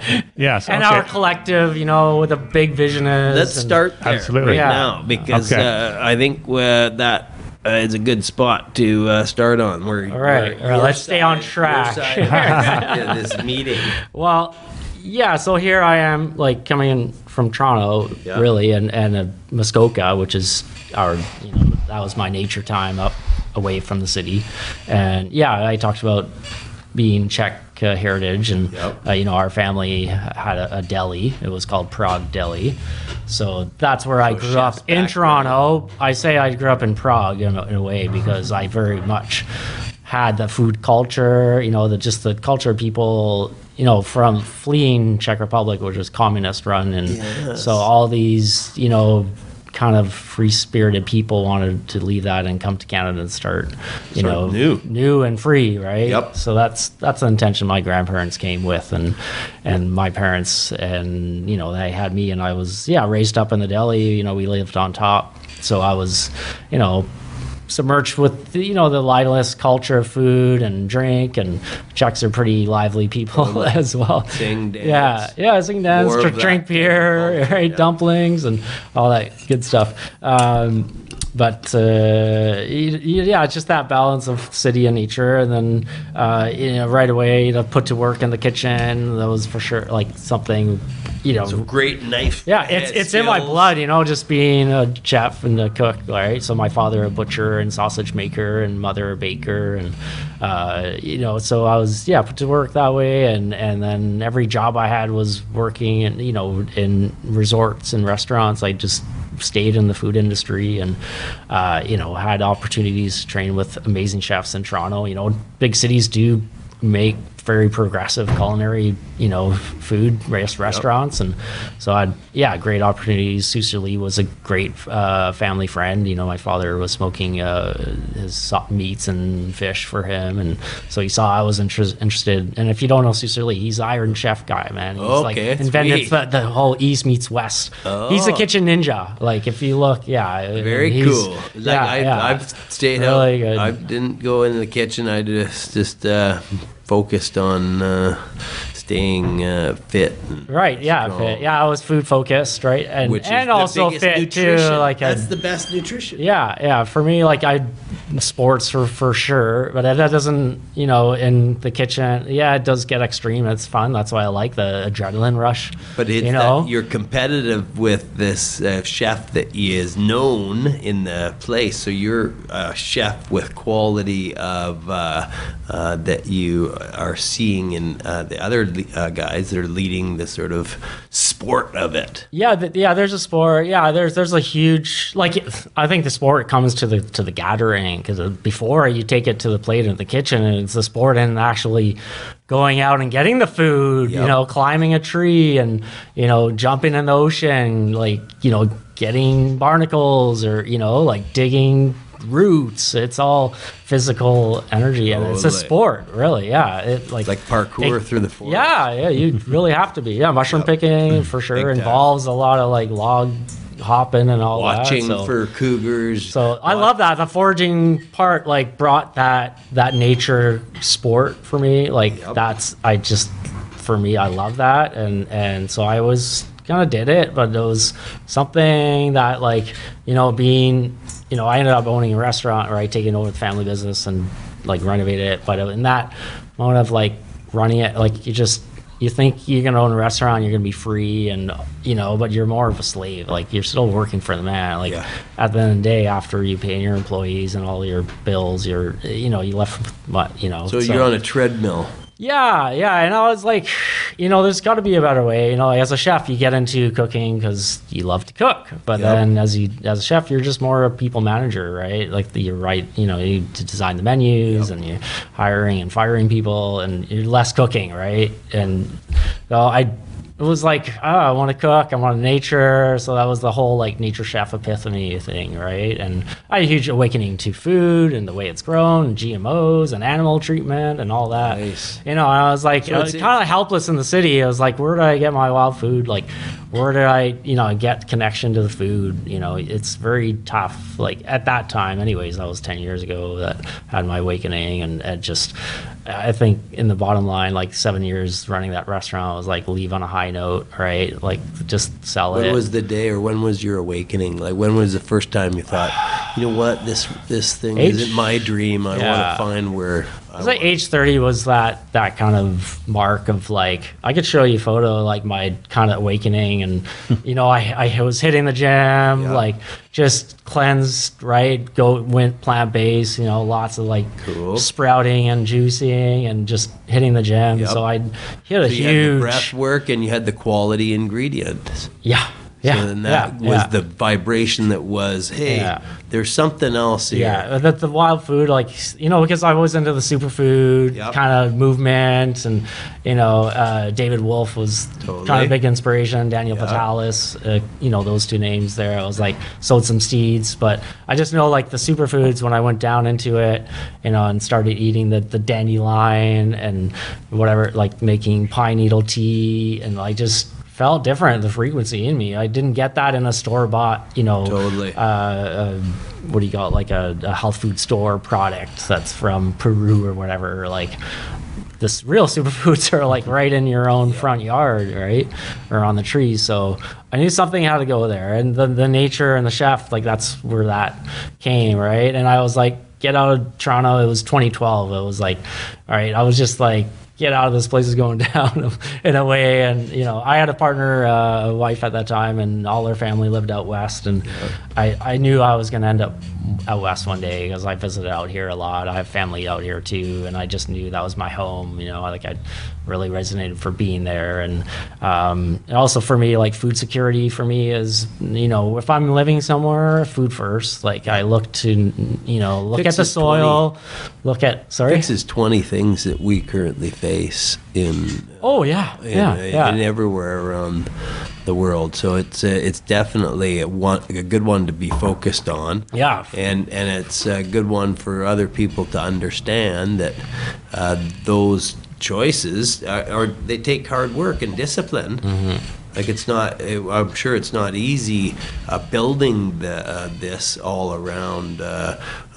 Just going for it. All right. There has to be the teamwork or the support from others and stuff. Sure. No, you need community, for sure. And that's what I was looking for. Like, out west was like my tribe. I was looking for that wild wisdom, just a mentor, really, because you could get books on foraging and watch YouTube videos, which are great too, but to actually learn from someone that's been through it all, been through the mistakes, because you've heard Dante talk about not having a mentor and what he's been through, and so to actually have someone to talk to, and and then being able to live there on the land with him, the Shire by the Sea, what we're establishing, this elemental collective, is that was the home that needed for me to grow into the nature chef, like a place that supported me, like I could run my business from there, and like I'm, serving foods out of a commercial place, I'm like, forage foods, and like, like it's kind of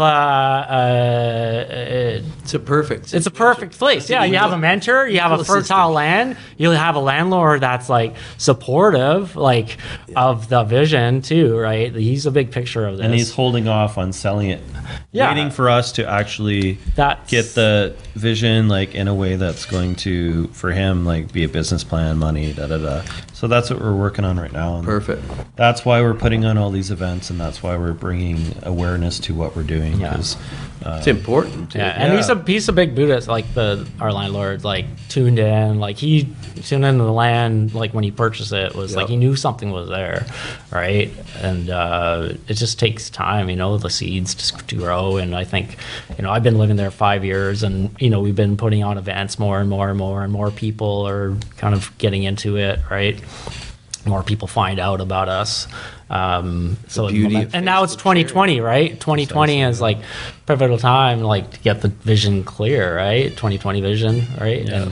And makes sense, right? The time is now, so that's what we're. And perceptions are based on your 19 different optics, so we're all perceiving different things, and it's really nice to see that it tunes everybody the same. It sort of, it's not a perceived thing. When you have a tea like this, we're all resonating at a close vibration. Sure, yeah. And that is what I find the best way to wake somebody up in a city that is having a struggle finding clarity and has anxiety and has no clear identity of themselves. The tea will be the first step. Well, you're drinking nature. To come out and see you guys, I think your classes will be filled up because there's a lot of people that are searching for exactly the things that you're offering. For sure. Gives me hope that people show up. Right? Yeah, if we quickly go into a little bit of what we're each doing and collectively and individually. Right. So today I posted an event inspired by the viral pandemic of the mind that's going on right now. And just wanting to cut through that and provide some really basic natural immunity skills, herbs, tips. Wonderful. Not just on the herbal level, but also the metaphysical level, spiritual level, soul, body, mind, spirit levels, focusing on the herbs, but showing how the importance of just showing up there and doing our little walk in the woods that we're going to do. Yep. We're going to walk into the creek and get clay from the creek, and the clay itself is one of those tools that we'll be utilizing. Definitely. When people get involved in that experiential way, and it's not just information being passed on, but they get into the experience of it. Yep. That's what we're offering. We're offering more of a concrete experience of getting into the depth of the elementals. And then you also have the the knowledge aspect of it shared. And the beautiful thing is we usually have me, Tom, Darcy, Misha, whoever else is there that has experience and knowledge with it. There's a free sharing of knowledge and skills happening. So, we're trying to get up to speed. That's incorporating your rebuilding of the cells. Exactly. Yeah. And then the other thing I'm doing is Wolf Pack. The last Wolf Pack of the winter season is this Sunday, and that will involve primal skills using hunting tools. Very cool. We'll learn how to make a few basic hunting tools. Survival The first thing you need is fire out there. Exactly. We covered the fire, all the fire ways to make fire, all the basic fire tools. Darcy was there for that one. We've covered, bow drill and all that. We've covered making really basic tools like bone knives, bone hooks, things out of the most basic raw materials, or even even glass or garbage, right? Yep. Utilizing what materials you have, making a toolkit. So a primal toolkit, giving you the hands-on skill, but also the mentality of if you were stranded in the bush, how would you cope? How would you work with your hands and what's around you?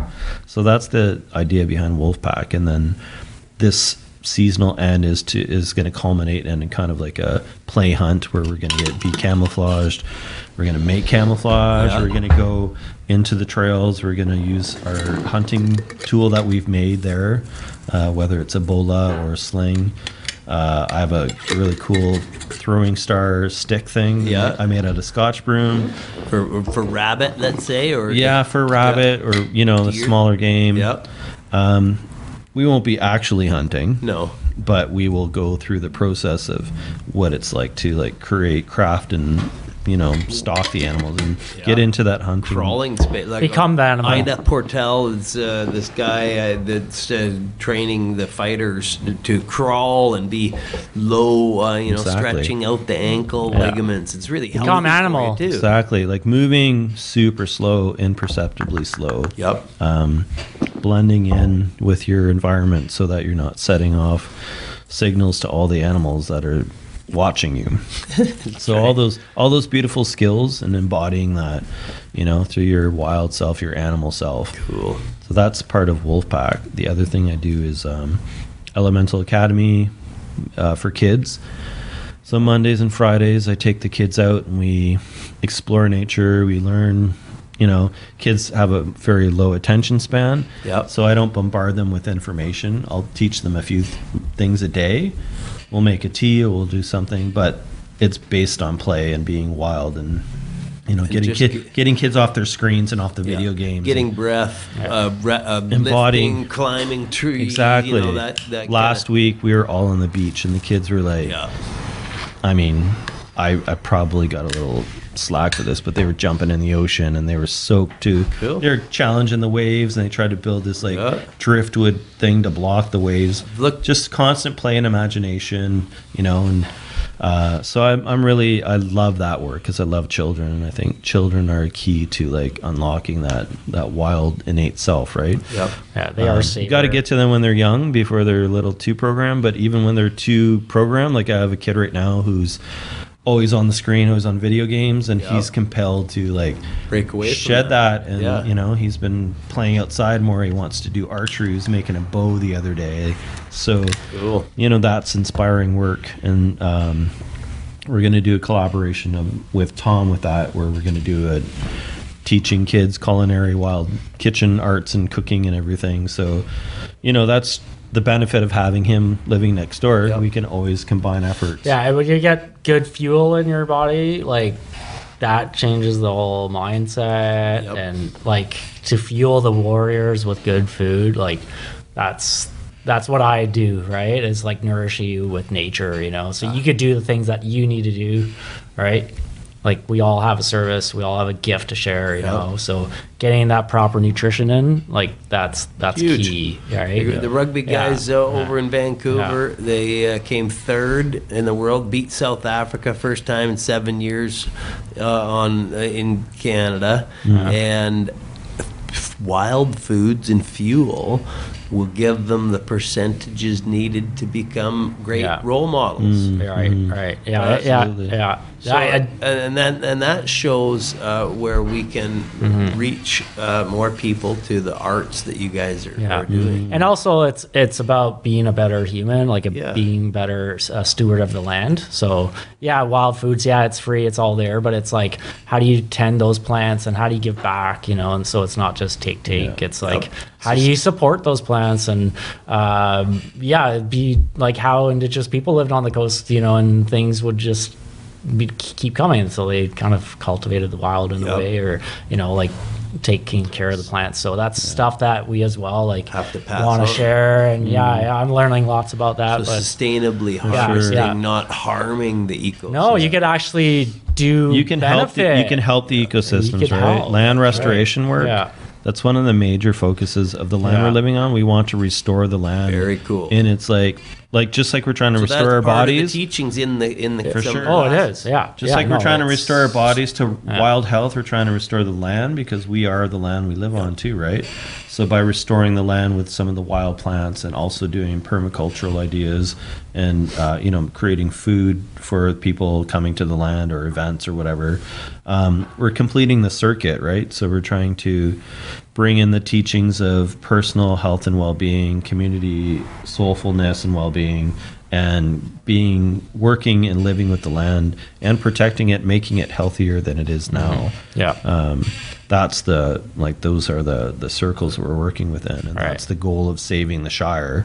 and also putting on these events so we can bring awareness to what we're doing, so that these little experiments can start to like take root, and the mycelial networks of social connection can help create more spores and more mushrooms, you know. Yeah. And we could all live in Smurf villages together. Well, you just got to go down. It's multi-disciplines in several levels of health for sure that people are searching for. Yeah, and can find it. And how cool would it be to have it here on the West Coast Canada in Sauk Nation? You know, a place like it's the gateway to the Wild West. You know, from there it's you know, we are on the last bus stop. You know, so you could get there at the bus stop, right, and you could go offline, right, because you go up the coast and you lose the connection, and it's the Wild West, right, really. So it's a great, like, I totally, when I found that place, I found Dante, I was like, this is my home, like, this is where you got to grow roots, right, deep, and spread them out, like mycelium network, and get other people on post, because this development that's happening, it's like South Vancouver Island, it's going to keep developing up the coast. We're going to lose more and more old growth rainforest, and you know, our change of culture and how we build homes and build community. Like, we need to show some sort of example and gives people tools. It's a pretty big, you know, vision that we have, but there's a lot of support from the city of Sooke, and you know, and other amazing, because it's supported, because it's better practices, it's providing better nutrition, better health, and a better human being. So, and it's fun, it tastes good, and like we have so much fun. It's just like, we always have a blast. Like, I think you came to our mushroom event. Awesome. You missed the post mushroom event though, because that's where the real fun was. All right, the real fun. In our Viking lounge now, like when we'll do Wild Food Fridays, I was inspired by the TV show Vikings, how they had their just their raw logs and everything, and they build those above, like, those table fire pits, and I loved it because they would sit on the fire pit, they'd cook their food, they'd stay warm, and so it was like a bench. Exactly. So inspired by that, I was like, we need to build our own, but put all the basalt stones in, because the basalt stones are our greatest Stone Age technology that we have here on the West Coast. You can cook with them, you can heal bodies with them, you can think about like little, we make like sweat hut. Stoves, when we do the sweat hut, we use basalt stones. So the entire pit is filled with basalt stone, and it holds the heat far longer than long after the fire's out. And think about like cooking in it, like utilizing all that Stone Age technology, we've come up with this beautiful back porch Viking lounge. And it basically gives the health and vibration of the stone salts to the food. Right. Exactly. So it's healing, it's the food, it's place, it's the elements, it's the air quality, it's the company. You know, it's a total. It's the ecology of it all working together, right? And that's just a taste of what we could, like, this is a small example of, you know, what we could do with the land. Like, we just need to acquire the land, right? That is the goal, because like, we still have a landlord that, you know, wants to be, you know, at ease, really, and pass it on. And so if we are able to acquire the land and truly build and, you know, sow the seeds, and, you know, having a glamping retreat center, you know, this is what the vision, you know, like being able to accommodate people, you know, do retreats is a big one, you know, and having sheltered venue spaces. We can promote all of those aspects, and also I think we want to get involved with this success and just bring in whatever people will assist that have like minds, for sure. And then we can build a whole structure that makes sure it supports this. That's where Chautauqua Cascadia comes in, because that's our event that is inviting the general public for a weekend-long experience, like where you get the full taste of the whole enchilada, right? Cool. And that's a seasonal. It happens every season. So this is the spring one. It'll be at the French Beach group site, April 3rd to 5th, and we'll have... I'm looking forward to that. It's going to be incredible. We have a ethnobotanist on hand, like taking people for plant walks. Well, Fiona Chambers, she's a big supporter. Awesome. Yeah. All right. You know, I had to butcher her pigs one year when they were 300 pounds because they were just so well fed, and she had them. Wow, it was a challenge, but that's another story too. That would be, so this is cool. This is all interconnected. And Wolfpack will be represented there by Darcy, Misha, myself, and probably Taylor. And these are like wild men, and Genevieve as well, and a wild woman who are like, there's a lot of representing feminine, just representing that like wild crafting skills. Darcy will be bringing in the martial arts side as well, and we'll be doing archery. So all strength things. Well, that's one side of it too, and then the other side of it is like Tom will be doing like the pit cook on the beach using wild foliage. We'll all make it. We'll all do it. It's beautiful because you make it together, and then you get to learn how to do it hands-on. Right, you got your hands on it. You want to eat? You gotta learn how to do it. Harvesting, and then you have to learn how to use the stones and which ones to pick. And for sure. No, it's something I don't see at events. Like there's a lot of like conscious events out there, but it's like the food's coming from all over or whatever. You know, avocados and whatever. You know what I mean? It's like we'll actually be gathering the food that we'll be eating. Yeah. Like, at least some of it, right? Some of the epic. Yeah, some of the seaweeds and mussels or whatever, you know, whatever. We'll see what's gifted in season. And, so you learn like the plants, the flora, the fauna, you learn like cooking skills, martial arts skills, primitive skills. There's yoga. There's going to be drum circle. Hopefully we're going to make a drum skins out of a goat skin that I have. Oh wow! I'm hoping to like prep the goat skin and bring that to make the drums with. Then we could some crafting of the music side of things for sure. We'll have some live music. We're not like last year we had some canned music, but this year we're gonna do like live percussion, singing.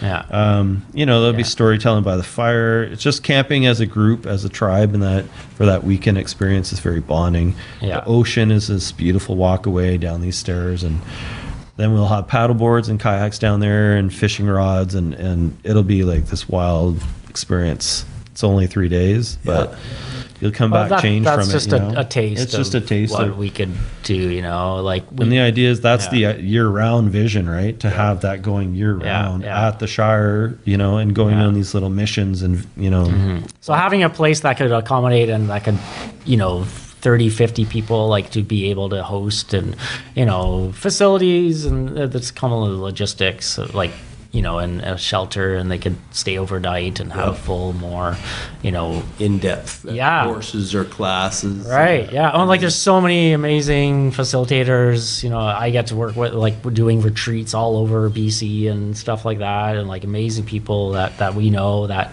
are looking for a space. Like it's challenging to find a space in Victoria that's not booked up for a year, you know, and like we just, something needs to happen to build the community like resilient. And so how far from town is the Shire? What people coming from town? Or? Yeah, it's really beautifully located for the bus route. So you take the 61 all the way to Sooke. Okay. And the very last stop before it starts turning back in on itself is our stop that leads you right to Ella Road. So it's a 2-minute walk from the bus stop to our land. Perfect. And it's a beautiful stop. Like, so it's easy for people to get there. Very even easy, from Vancouver, you know, like you could get on the edge of Sooke, so we live beyond the noise of Sooke. It's just beautifully located just before the highway starts and the Wild Coast starts. So you go down, you'll see the big giant barn, the Muir barn. You go just past that, the school, and then on the left is Ella Road. And we're 3 driveways down. We'll have a big sign soon, but it's a magical corner of the world. Guys, this has been fantastic. I've really enjoyed learning all of the things that you've taught me today, and excited for some of the new classes and courses. And we're going to have you back again here. Because I'm like, there's a lot. We couldn't even dive into the information. I know. There's going to be a lot of people out there just which is okay, because we want people to have their epiphanies and take the steps to come and enjoy themselves with you guys and learn. Absolutely. So I think we'll kind of I think we sowed some seeds here. You know, like that's kind of. It's gonna be a fun few episodes. I see some podcasts in the future. Right on, man. And we're gonna look to even possibly come out to your property and utilize some of this technology that we have to do a on-site podcast. That would be incredible. Like next Wild Food Friday or something like that. Yeah. We'll get a full taste of the experience. Yeah, because Jeremiah was out with you on Sunday. And he got a few little cool shots on our Instagram. He's got a little video of that, which is pretty cool. Right. I saw that? Were you boiling water in a log? Is that something? That's part of my culinary arts program. So I didn't talk about that, but we'll get into that next time. For sure. Yeah, it's is that using the basalt rocks in the fire, and then you put the rocks in and that's a driftwood log that I carved out. It was one of the things that came to me of like, how do I cook food at the beach without bringing a pot and or making a bentwood box? Something it looked really cool. And it held the water. And was it the basalt? Is that what you used, the basalt? Yeah, that's the cooking stove, right? Heat the rocks. It's been going strong since we met. I know. I carved that out. It's an Eat magazine. Like I did an article on there. Like that bowl's been with me for some time. It's all over. That's famous. All over the world. Seasoned by the sea. Do you leave it at the beach, or is that something you care? Like I didn't really. Yeah, I don't really travel the world. Like I. Well, I mean, it looked like it was pretty large. Is it like big? Did you keep it on? Maybe it's not a backpack one. The log. Do you keep it on the beach, or is it like? No, it's in my outdoor kitchen. Oh, okay. Like appliance. If he kept it at the beach, someone would mistake it for firewood. True. Burn it. Maybe I'm misinterpreting the size of it then, or something. But. Why isn't that the Viking stove? Is that the one? No, this is a big giant chunk of driftwood that Tom it's pretty big. Into a big pot. Yeah. Looks cool though. It's we'll definitely want to feed the tribe. Check it out. But thanks a lot for coming on the show today, guys. For sure. It's really my pleasure. Thank you so much for having us and sharing the vision with us and supporting each other, right? And we're gonna have the links all in the description and everything. But just to go over quickly. We've got, is it on Instagram, elemental_collective for Dante, elementalcollective2020.com. Well, Elemental Collective is our whole effort. That's not... Right. Yeah, that's like the umbrella. Right. Okay, sorry. Thing, right? Sorry, but are you the one that's doing most of the... I do most of the posting. But okay. So they might, if someone were to contact you on there, they'd probably be talking to you. I'd get it. Yeah, I'd definitely. Likely. And then Nature's Chef, .ca is Tom's personal...